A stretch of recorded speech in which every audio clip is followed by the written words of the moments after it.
Hi everyone, welcome to dream job online classes. ఈరోజు మనం Indian space research organisation department of space ITRSC URSC application form అనేది మనం చూద్దాం. ఇందులో ITI చేసిన వాళ్ళకి, అలాగే డిప్లొమా చేసిన వాళ్ళకి 10th క్లాస్ మీద ఫైర్మ్యాన్, కుక్ జాబ్స్కి, అలాగే సైంటిస్ట్, ఇంజనీర్ సంబంధించి టోటల్గా ఎలా అప్లై చేయాలి అనేది స్టెప్ బై స్టెప్ చూద్దాం. సో కొన్ని ఫార్మాలిటీస్ అనేది గుర్తుపెట్టుకోండి. ఇది ఆన్లైన్ అప్లికేషన్ లాస్ట్ డేట్ వచ్చేసరికి 1st March 2024. సో మీకు ఇన్ కేస్ ఏమైనా అప్లికేషన్లో ప్రాబ్లమ్స్ అయినా, ఫీజు పేమెంట్ అయ్యి కట్ అయిపోయి మళ్ళీ అవ్వకపోయినా, మీకు ఏమైనా ప్రాబ్లమ్స్ ఉన్నా ఈ హెల్ప్ లైన్ నెంబర్కి మీకు కాల్ చేయొచ్చు.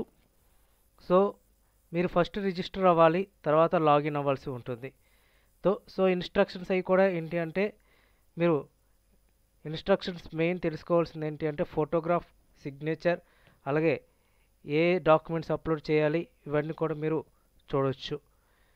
ఇంకా తర్వాత రిజిస్టర్ అవ్వాలి. రిజిస్టర్ అయ్యేటప్పుడు మీరు ఏమేమి ఉండాలి అంటే, మీ ఫస్ట్ రిజిస్టర్ అయ్యేటప్పుడు ఇక్కడ పోస్ట్ కోడ్ అని ఇక్కడ క్లియర్గా ఇచ్చారు చూసారా, పోస్ట్ నేమ్ అని. సో పోస్ట్ నేమ్లో మీరు ఏ ట్రేడ్కి అయితే అప్లై చేస్తున్నారో ఇవన్నీ కూడా చూడాలి. ఫిట్టరా, ప్లంబరా, R&Dసియా, టర్నరా, కార్పెంటరా, మోటార్ మెకానిక్, వెహికలా, మిషనిస్టా, వెల్డరా అని. సో నేను ఫిట్టర్ అయితే సెలెక్ట్ చేశాను, దాని కోడ్ అనేది ఇక్కడ వస్తుంది. మీ యొక్క candidate full name details enter చేయాలి. అంటే మీరు 10th క్లాస్లో ఏ విధంగా అయితే ఉందో ఆ విధంగా మీరు మార్క్స్ అనేది ఇక్కడ ఎంటర్ చేయాల్సి ఉంటుంది. అండ్ మొబైల్ నెంబర్, ప్రజెంట్ వర్కింగ్లో ఉన్న మొబైల్ నెంబరు, అలాగే కన్ఫర్మ్ మొబైల్ నెంబర్, తర్వాత email address, confirm email address enter చేయాలి. అప్పుడు జనరేట్ ఓటీపీ వస్తుంది. జనరేట్ ఓటీపీ వచ్చిన తర్వాత రిమైనింగ్ మీకు రీవెరిఫై అనేది ఇక్కడ అవుతుంది అనమాట. ఇక్కడ ఐ అగ్రీ చేసి ఇక్కడ క్యాప్చర్ కొట్టి రీవెరిఫై చేస్తే మళ్ళీ మీ యొక్క నేమ్ డీటెయిల్స్ అన్నీ కూడా ఓపెన్ అవుతాయి. ఈ విధంగా ఇక్కడ మీ పోస్ట్ నేమ్, మీరు ఏ పోస్ట్కి అప్లై చేశారు, candidate application full name, mobile number, email ID ఇవన్నీ కూడా వచ్చి ఇక్కడ టిక్స్ కొట్టి సబ్మిట్ చేయాలి.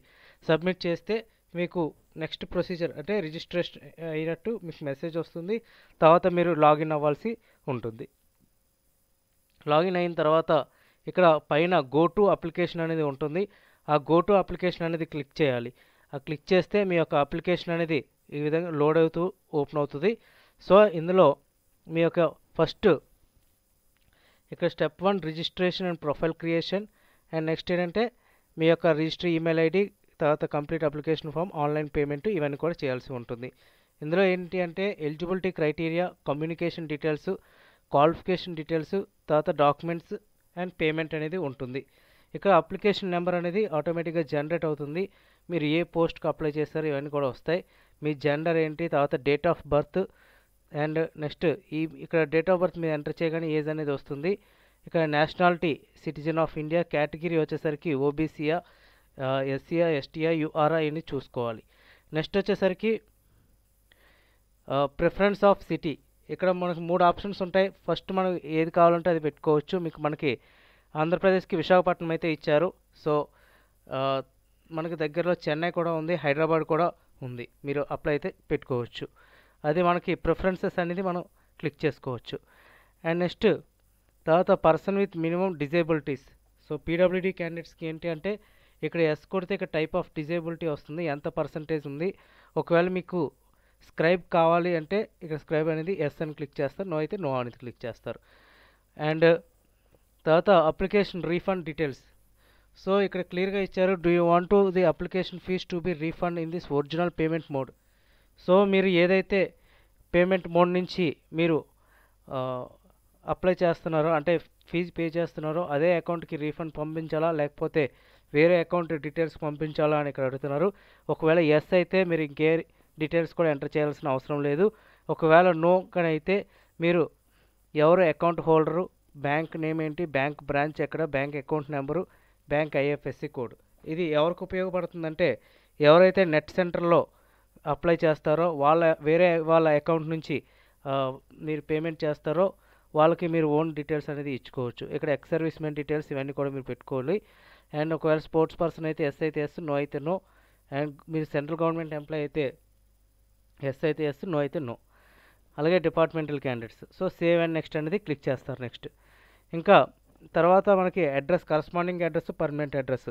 మీరు ప్రెజెంట్ ఏ అడ్రస్లో అయితే ఉన్నారో అదే అడ్రస్ పర్మనెంట్ అడ్రస్ అవుతుంది. అంటే పర్మనెంట్గా ఉండే అడ్రస్. అలాగే కరస్పాండింగ్ అంటే మీరు ఎక్కడైనా ఉండి చదువుకోవటం కానీ వేరే ఊర్లో ఉండటం కానీ అవన్నీ ఉంటాయి, అవి కరస్పాండింగ్ అడ్రస్ కింద వస్తాయి. సో టోటల్గా మీ యొక్క కంట్రీ ఏంటి, ఏ స్టేటు, డిస్ట్రిక్ట్, పిన్ కోడ్తో సహా ఇక్కడ అప్లై చేయాలి. ఒకవేళ రెండు అడ్రస్లు సేమ్ అయితే ఇక్కడ ఎస్ అని క్లిక్ చేస్తే రెండు అడ్రస్లు మనకి ఈక్వల్గా ఉన్నట్టు. And next save and next అనేది చేయాల్సి ఉంటుంది. And next qualification details. Qualification details వచ్చేసరికి ఇక్కడ have you completed matriculation successfully అంటే ఇక్కడ ఎస్ అని క్లిక్ చేస్తారు. ఇక్కడ board of secondary education Andhra Pradesh అని రాయాలి. ఇక్కడ ఏ ఇయర్లో పాస్ అయ్యారంటే ఇక్కడ మనకి ఇది క్లిక్ చేయగానే మనకు మంత్ ఇయర్ వస్తుంది. మీరు ఏ స్కూల్లో చదివారంటే ఈ స్కూల్ నేమ్ రాయాలి. ఇక్కడ మీరు ఏ ఏ సబ్జెక్ట్స్ ఉన్నాయంటే మీరు maths, science, social, Telugu, English, Hindi ఇవి 6 సబ్జెక్ట్స్ రాస్తారు. ఒకవేళ మీకు ఈ 6 సబ్జెక్ట్స్కి ప్లేస్ సరిపోలేదు అంటే మీరు ఆల్ జనరల్ సబ్జెక్ట్స్ అని రాసినా సరిపోతుంది. ఇక్కడ సెలెక్ట్ ది ఫాలోయింగ్ అని ఇక్కడ క్లిక్ చేస్తే పర్సంటేజ్ ఆఫ్ సిజిపిఏ అని అడుగుతారు. సో పర్సంటేజ్ అని క్లిక్ చేస్తే టోటల్ మార్క్స్ ఎన్ని మార్క్స్కి ఎన్ని మార్కులు వచ్చాయి, ఎన్ని మార్క్స్కి అని వచ్చి ఇక్కడ పర్సంటేజ్ కూడా వస్తుంది. ఒకవేళ సిజిపిఏ అయితే సిజిపిఏ లాగే వస్తుంది. And next ITI details enter చేస్తాం. ఐటీఐ పాస్, తర్వాత ఇక్కడ ITI with NAC, ITI with NTC, NAC అని ఇచ్చారు. అంటే ఐటీఐ విత్ ఎన్టీసీ అంటే మళ్ళీ ఎన్టీసీ ఏంటి అని అనుకోవచ్చు. ఎన్టీసీ అంటే ఏం కాదు, national trade certificate. So national apprentice certificate. Apprenticeship ఉన్న వాళ్ళు అప్రెంటిస్షిప్ చేస్తారు, పెడతారు. లేకపోతే ఐటీఐ ఉన్నా సరిపోతుంది. ఏ ఇన్స్టిట్యూట్లో చేశారు, స్పెషలైజేషన్ ఏంటి, పెట్టారా, లేకపోతే ఇక్కడ మీరు ఫస్ట్ ఏదైతే పెట్టారో అదే ఇక్కడ పెట్టచ్చు. అండ్ మీరు పర్సంటేజ్ ఇక్కడ క్లిక్ చేస్తే మీ మార్క్స్, తర్వాత మీ టోటల్గా ఎన్ని మార్క్స్కి ఎన్ని వచ్చినాయి అనేది వస్తుంది. టోటల్ ఇక్కడ ఫాలోయింగ్ అనేది మీరు చూసుకోవాలి. ఇక్కడ ప్లీజ్ సెలెక్ట్ ది ఫాలోయింగ్ దగ్గర. అండ్ నెక్స్ట్ మీకు డాక్యుమెంట్స్ సెట్టింగ్ అనేసి ఓపెన్ అవుతాయి. సో ఏ డాక్యుమెంట్స్ అప్లోడ్ చేయాలంటే మీరు పాస్పోర్ట్ సైజ్ ఫోటోగ్రాఫు, అలాగే signature, 10th class certificate, 10th class mark sheet. అంటే ఒకవేళ సర్టిఫికేట్, మార్క్ షీట్ రెండు ఒకటే అయితే రెండు ఒకే విధంగా అప్లై చేస్తారు. ఎసెన్షియల్ క్వాలిఫికేషన్ అంటే మీరు 10th ఐటీఐకి సంబంధించి సర్టిఫికేట్ అప్లోడ్ చేస్తారు, అలాగే క్యాస్ట్ సర్టిఫికేట్ అప్లోడ్ చేస్తారు. ఇవన్నీ కూడా అప్లోడ్ చేస్తేనే మీకు నెక్స్ట్ ప్రాసెస్కి వెళ్తుంది, లేకపోతే వెళ్ళదు. సో ఇవన్నీ ఈ విధంగా ఓపెన్ అవుతాయి. ఇక్కడ డ్రాగ్ అండ్ డ్రాప్లో చేయొచ్చు, లేదంటే బ్రౌజ్ టు అప్లోడ్ అని చేయొచ్చు. ఈ ఫార్మాట్స్ అన్నీ కూడా జేపీజీలో కానీ పీడిఎఫ్లో కానీ ఉంటే సరిపోతుంది. మినిమం 100 KB ఉండాలి, మ్యాక్సిమం 1 KB ఉండాలి. ఓకే, ఈ డాక్యుమెంట్స్ అన్నీ కూడా except photo and signature. Photo 50 KB, signature 50 KB ఉంటే సరిపోతుంది అనమాట. నెక్స్ట్ ఫొటోస్ ఇవన్నీ కూడా అప్లోడ్ అయిన తర్వాత ఈ విధంగా అవుతుంది. View upload photos, view and next ఇలా వస్తాయి. ఒకసారి మీరు చెక్ చేసుకోండి. ఇక్కడ వ్యూ అప్లోడ్ ఫొటోస్ అనేది ఓపెన్ చేసి చూసుకోవాలి. ఓకే, ఈ ఫోటోనా కాదా కన్ఫర్మేషన్ కోసం, అలాగే మీ సిగ్నేచర్ మీద కాదా కన్ఫర్మేషన్ కోసం. ఇవన్నీ కూడా టోటల్గా అన్నీ ఒకేసారి ఓపెన్ చేసి చూడాల్సి ఉంటుంది. నెక్స్ట్ వచ్చేసరికి మీ యొక్క fees payment online mode. Payment bank only ఒకే మోడ్, అదే ఆన్లైన్ మోడ్లోనే. సో నెక్స్ట్ ఈ టిక్ మార్క్స్ డిక్లరేషన్లో అన్నీ కూడా టిక్ చేసి మీరు క్యాప్చర్ కొట్టి ఓకే అవ్వాలి. నెక్స్ట్ బ్యాంక్ డీటెయిల్స్ అనేవి ఓపెన్ అవుతాయి. బ్యాంక్ డీటెయిల్స్ అనేది ఇంటర్నెట్ బ్యాంకింగ్ ద్వారా కానీ, క్రెడిట్ కార్డ్ ద్వారా కానీ, డెబిట్ కార్డ్ ద్వారా కానీ ఎలాగైనా సరే మీరు పేమెంట్ అనేది చేయొచ్చు. సో మీ డీటెయిల్స్ ఇవన్నీ కూడా ఎంటర్ చేసి మీ పేమెంట్ చేస్తే మీ టోటల్ అప్లికేషన్ అనేది సబ్మిట్ అయిపోతుంది. ఎటువంటి ఆఫ్లైన్ ఫామ్ అనేది కూడా మీరు పంపించాల్సిన అవసరం లేదు. మీరు డైరెక్ట్గా వన్స్ అప్లై చేస్తే చాలు. మీకు ఫీజు అయితే మాత్రం 750 రూపీస్, అదే జనరల్ క్యాండిడేట్స్కి అయితే 750 రూపీస్ కట్ అవుతుంది. సో మీకు రీఫండ్ అయితే వస్తుంది. మ్యాక్సిమం 100 రూపీస్ కట్ చేసుకొని రిమైనింగ్ అమౌంట్ మీరు ఏ అకౌంట్ అయితే ఇచ్చారో ఆ అకౌంట్కి రీఫండ్ అయితే వస్తుంది. ఇది ప్రాసెస్. సో ఇస్రో సంబంధించి యూఆర్ఎస్సి ఐటీఐ మీద, లేదంటే డిప్లొమా రిమైనింగ్ బీఎస్సీ మీద కానీ ప్రతిదీ కూడా ఈ విధంగా అప్లై చేయాలి. అన్నీ ఒకే ప్రాసెస్. సో వీలైనంత త్వరగా అప్లై చేయండి. లాస్ట్ డేట్ వరకు వెయిట్ చేయొద్దు, ఎందుకంటే సర్వర్స్ పని చేయకపోవచ్చు. Okay friends, thank you very much and all the best.